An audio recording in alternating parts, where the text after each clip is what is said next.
also took his own life. By that time, I was thousands of miles away and powerless to help him. Confident of an eventual reconciliation, I never suspected that we were moving towards such a rapid unravelling, not only of our relationship, what with all that silly white slavery business and the trial, but also of his entire fate. However, let us not get ahead of ourselves. I will come to all that in due course.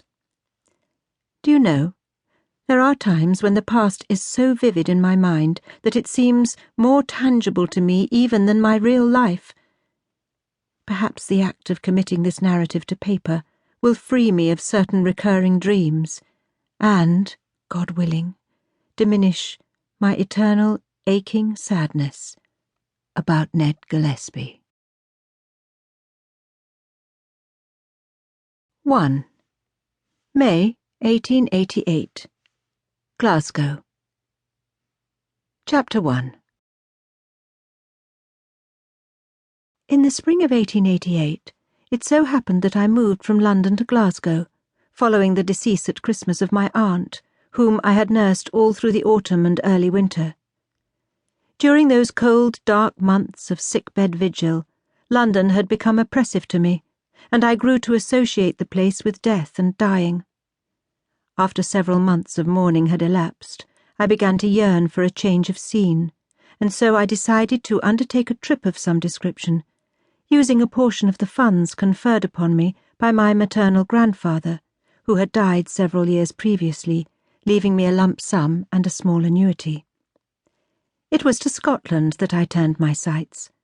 I had never visited there, but my mother was Scottish, in origin, if not inclination, and my stepfather, also a Scot, resided near Helensburgh. I rather suspect that, in going north, I nurtured some romantic notion of discovering my Caledonian heritage.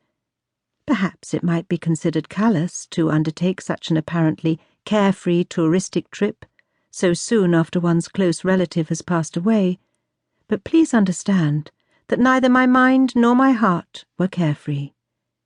Fresh air was what I craved. Fresh air and distraction, to escape the odour of hothouse funeral flowers, and to purge my mind of bad memories. As you may remember, the first Glasgow International Exhibition was staged in the year 88.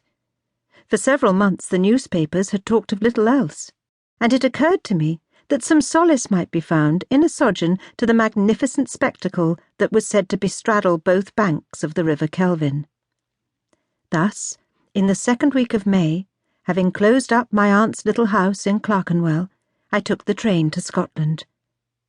Travelling alone held no fears for me. I was 35 years old and quite accustomed to making my own way in the world. Of course, in those days, the very idea of going hither and thither unaccompanied would have been viewed by many as unbecoming, or as a symptom of lowliness or poverty, which was not in fact the case. I was young, independent, and modern, and although I was deeply affected by the death of Aunt Miriam, I certainly never saw myself as helpless, which is why I always took advantage of my own vigour. Admittedly, one had to be careful, gazing neither left nor right, and never, heaven forfend, looking any man, gentle or otherwise, in the eye. The journey from the south seemed never-ending, and dusk was falling as we approached our destination, the train rattling on through the landscape of hills and fields, with the sound of cinders pelting the roof of the carriage. We passed village after village, some fringed by heaps of waste, others by stagnant pools, then more fields, blanched in the smoke from our engine. Soon the fields disappeared, swallowed by the night and the lamp-lit suburbs. At last our speed slackened. The buildings shot up higher on each side, plunging us into darkness, and my travelling companions began to gather their belongings, as the train rumbled, canting from side to side, out onto a bridge. When the gloom lifted, I glimpsed, through silvery girders, a stretch of copper-coloured water, the Clyde.